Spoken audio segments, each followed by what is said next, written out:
أعوذ بالله من الشيطان الرجيم بسم الله الرحمن الرحيم. Allah ne commande pas la turpitude. Voilà le sujet.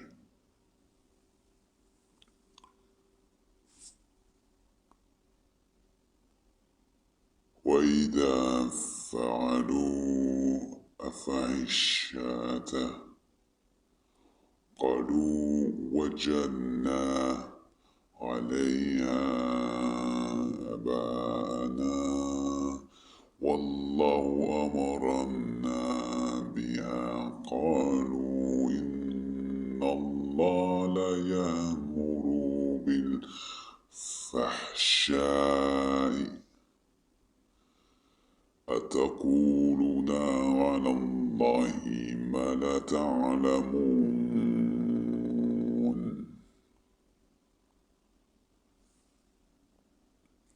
Sourate 7, verset 28. Et quand ceux-ci commettent une turpitude, ils disent, c'est une coutume, léguée par nos ancêtres et prescrite par Dieu. Dit, Dieu ne commande point la turpitude. Direz-vous contre Dieu ce que vous ne savez pas. Voilà le sujet. Intéressant. Quand on entend des extrémistes, des radicaux, ceux qui ont été faire commettre des turpitudes d'ailleurs, avec Daesh, les organisations terroristes, peu importe, peu importe,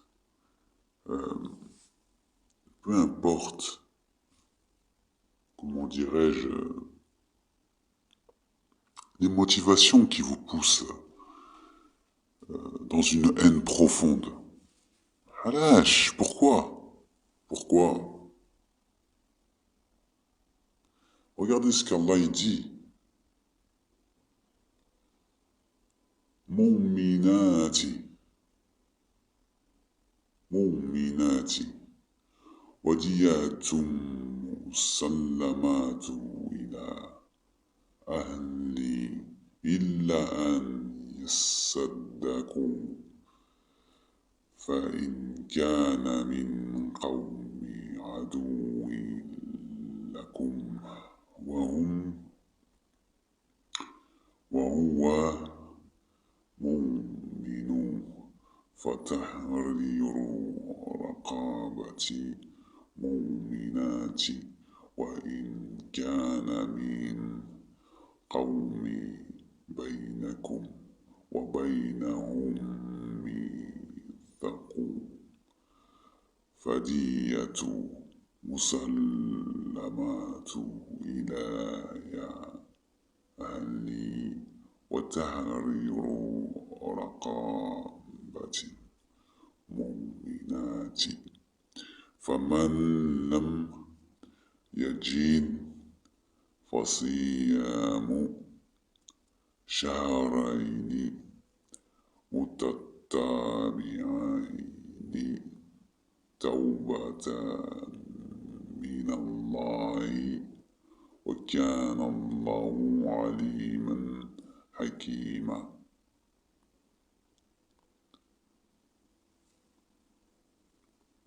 Sourate 4, verset 92. Il n'appartient pas à un croyant de tuer un autre croyant.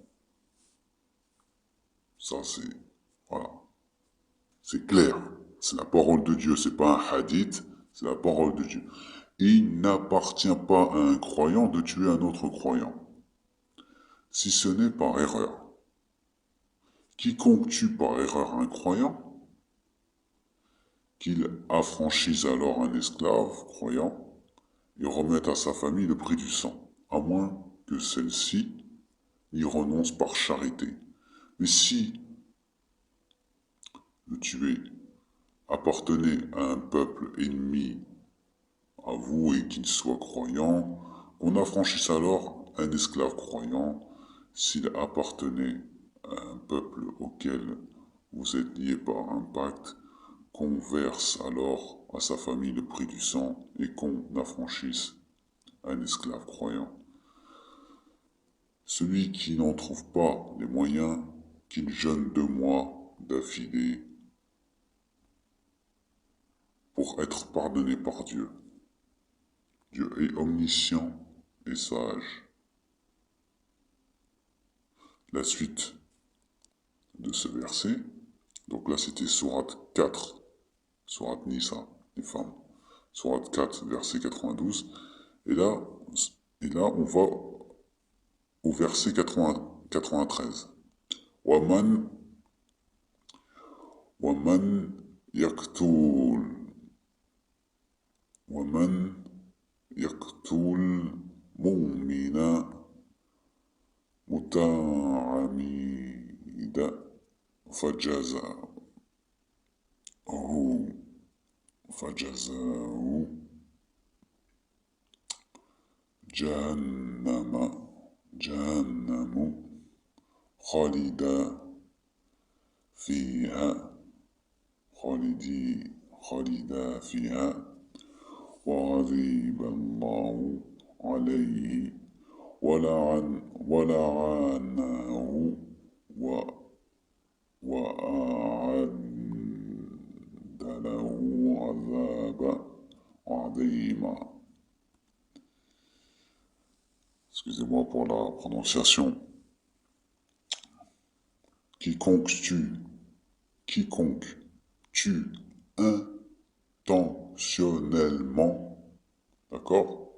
Quiconque tue intentionnellement un croyant, sa rétribution alors sera l'enfer, pour y demeurer éternellement. Khalidina fiha, d'accord? Éternellement. Dieu l'a frappé de sa colère, l'a maudit et lui a préparé un énorme châtiment.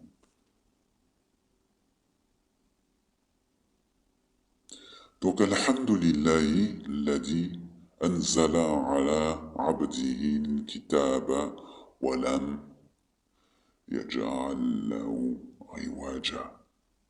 Louange à Dieu qui a fait descendre sur son serviteur le livre. Il n'y a point introduit de tortuosité. D'accord? Alors, pour revenir sur celui qui tue le croyant, c'est qui le croyant? Est-ce qu'Allah il a parlé de muslim? Est-ce qu'il a dit muslimun?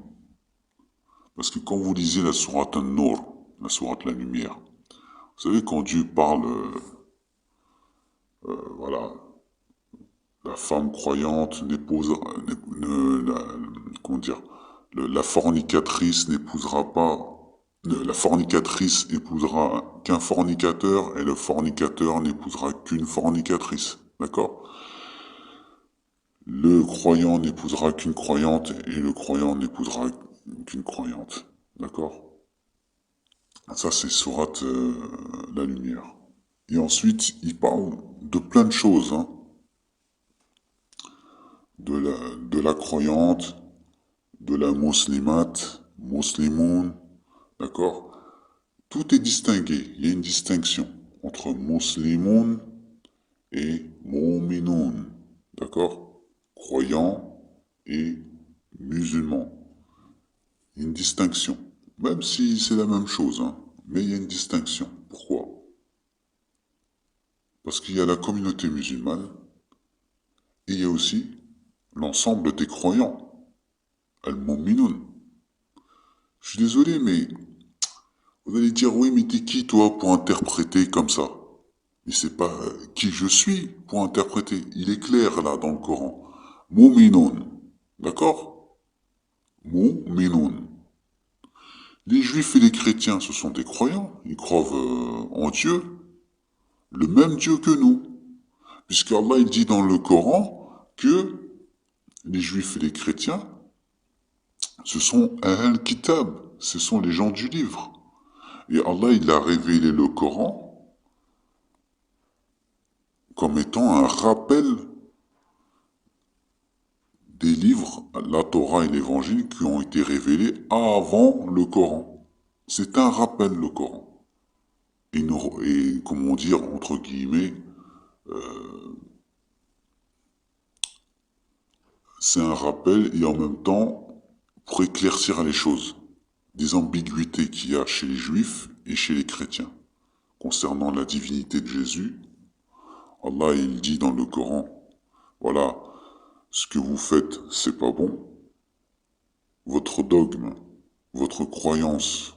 Allah il leur dit pas, oui, vous allez aller en enfer parce que vous êtes chrétien. Non, c'est ce qu'ils font, leur interprétation, hein, des textes de l'évangile, leur manière d'interpréter qui va jusqu'au shirk, c'est-à-dire de l'association à Dieu, c'est ça qui va les conduire en enfer. Mais les juifs, c'est pareil. Les juifs, ils suivent quoi? Ils suivent Allah, ils suivent l'éternel, comme ils disent, Elohim. C'est le même Dieu.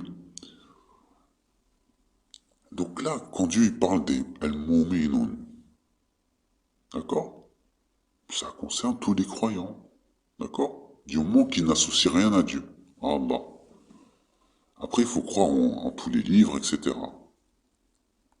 Et Allah, il pardonne qui il veut, je suis désolé, mais on n'a pas le droit de dire un tel n'ira pas au paradis ou un tel aura le châtiment de l'enfer. Certes, il y a des descriptions sur les conditions pour entrer en enfer et les conditions pour aller au paradis, mais ça ne veut pas dire que t'as pas suivi ces conditions, t'iras en enfer. Ou bah, t'as fait, t'as observé ces conditions, c'est bon, t'iras au paradis. T'en sais rien. T'en sais rien. Pourquoi? Parce que Dieu, il fait ce qu'il veut. Et il sait mieux si vraiment tu es dans le bon chemin. D'accord? Si t'es vraiment bien guidé, si t'es vraiment pas en train de t'égarer.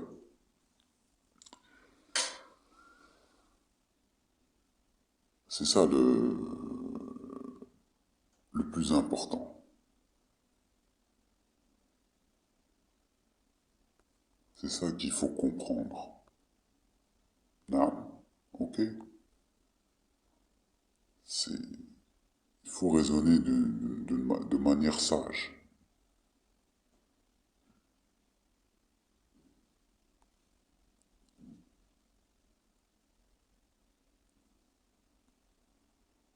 Donc, comme je disais, quiconque tue intentionnellement un croyant, sa rétribution sera l'enfer éternel. D'accord? Donc, tu tues un juif, tu vas en enfer éternellement.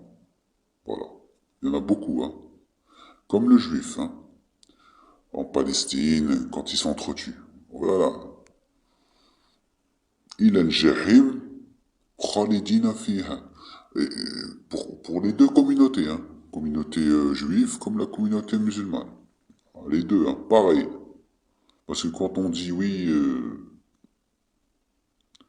ouais, mais c'est eux qui ont commencé, c'est eux qui ont commencé, là. Franchement, franchement, franchement, astaghfirullah. Dieu commande la turpitude. Il le dit, là. Il le dit. Quiconque tue intentionnellement un croyant, sa rétribution sera l'enfer. D'accord? Nous n'avons point fait descendre sur toi le Coran pour que tu sois malheureux. D'accord? Donc, déjà, si ça va pas dans ta vie, ça vient pas de Dieu. D'accord? Ma anzarna alayka Qur'ana litashqa. Ça vient pas de Dieu. Sourate 20, verset 2.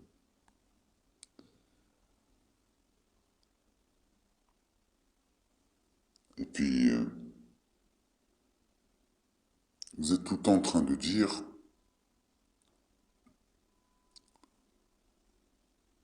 tricher en tout cas, excusez-moi, mais c'est ça, hein, c'est tricher sur la parole de Dieu.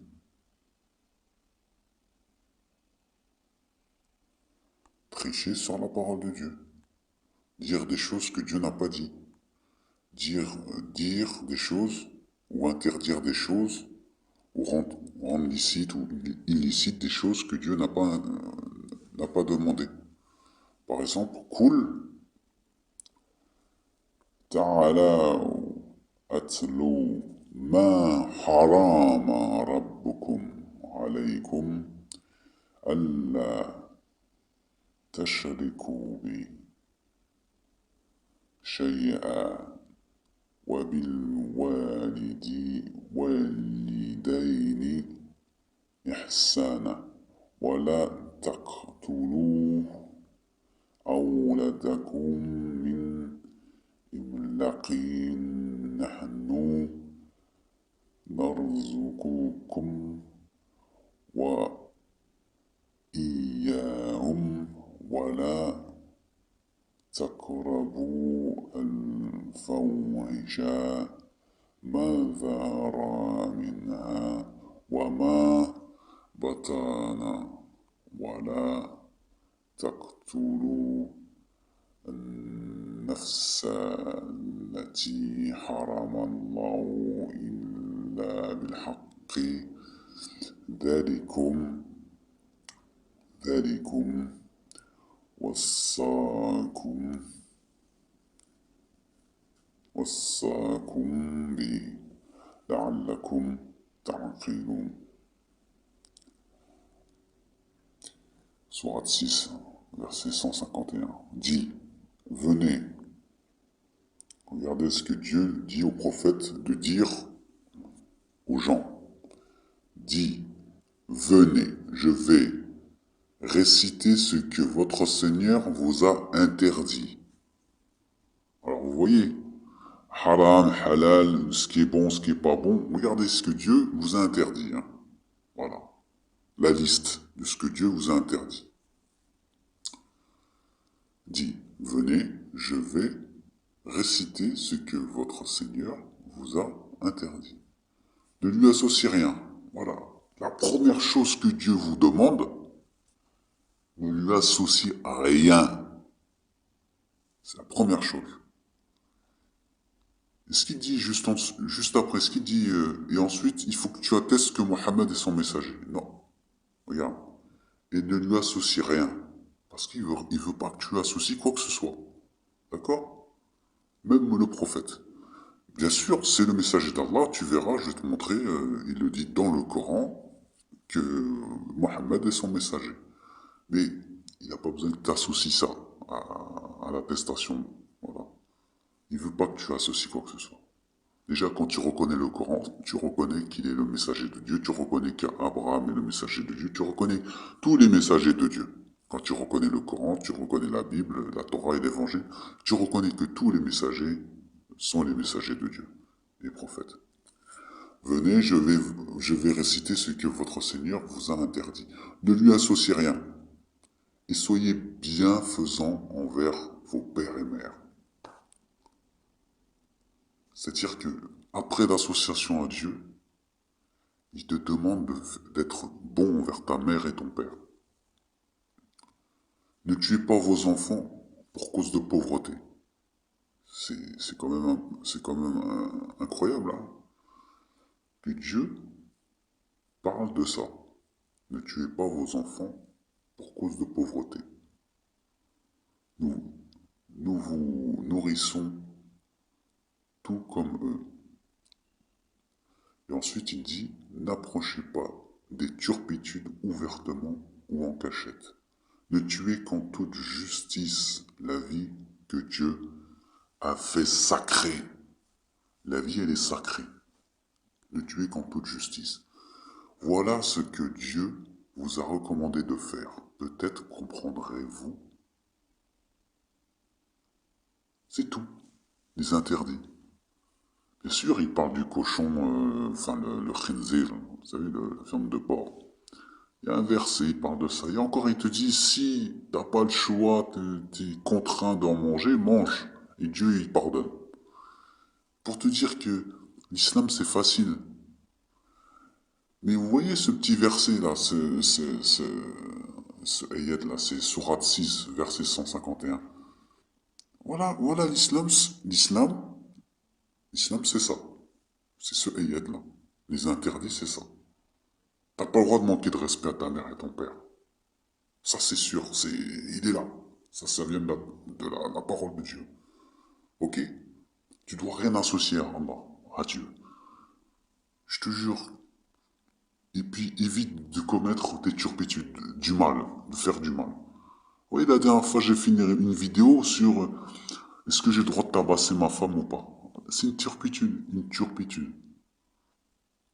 C'est une turpitude. C'est quoi ça, tabasser? Les croyants ne sont que des frères. Établissez la concorde entre frères et craignez Dieu afin qu'on vous fasse miséricorde. Innamal mu'minuna ikhwatu. Faslihu, faslihu bayna akhawaykum. Wattaqullah la'allakum tarhamun. Sourate 49, verset 10.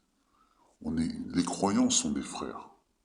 C'est-à-dire, entre même chrétiens et juifs, on est des frères, établissez la concorde. On doit s'entendre entre nous, on doit...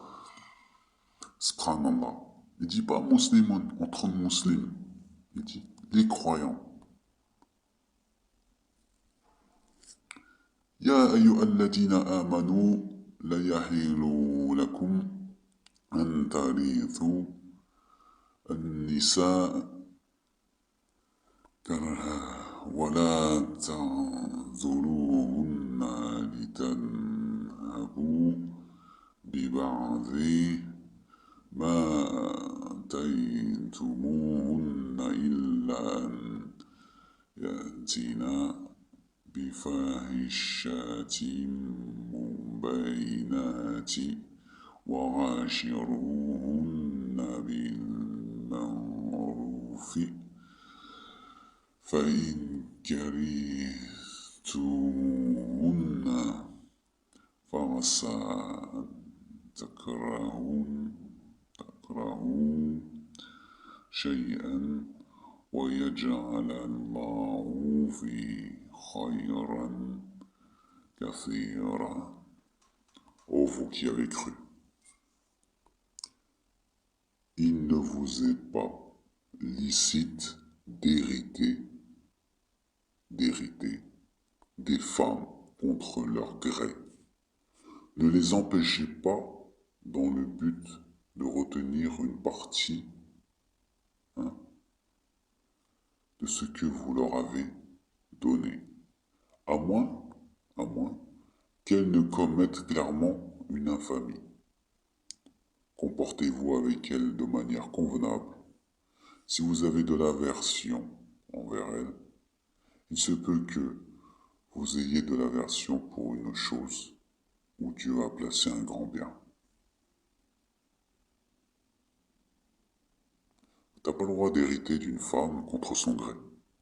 Voilà, c'est marqué dans le Coran, c'est écrit dans le Coran, c'est la parole de Dieu. Pour qui tu te prends pour décider de ses droits à elle. La femme, elle a plus de droits que toi. Et c'est garanti par la constitution coranique, la parole de Dieu. C'est-à-dire, tu lui as donné quelque chose, tu n'as pas le droit de le lui reprendre, si elle n'est pas d'accord. C'est elle qui décide. Toi, par contre, tu as la responsabilité, tu dois payer ses habits, à manger, lui donner une pension. Une fois que tu es divorcé, tu lui donnes une pension, c'est marqué dans le Coran, tu dois lui donner une pension. C'est pas la France qui l'a inventé, hein. C'est dans le Coran. Ah, t'es mal barré, hein. Le Coran, il est contre toi, il est pas contre la femme, il est contre toi, mon frère. Inna Allah, Inna Allah, ya'muru bil 'adli wal ihsani wa ita'i dhil qurba wa yanha 'anil fahsha'i والمنكر والبغي يعظكم لعلكم تذكرون. Sourate 16, 90. Certes, Dieu commande l'équité, commande la justice. Certes, Dieu commande l'équité. Il nous l'impose, l'équité, la justice, la bienfaisance et l'assistance aux proches. Et il a interdit la quoi? La turpitude. Al-fahsha. Al-fahsha. D'accord? La turpitude. L'acte répréhensible et la rébellion. Il vous exhorte afin que vous vous souveniez.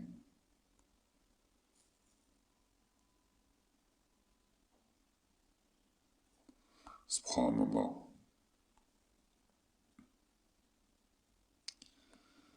Voilà, c'était une parenthèse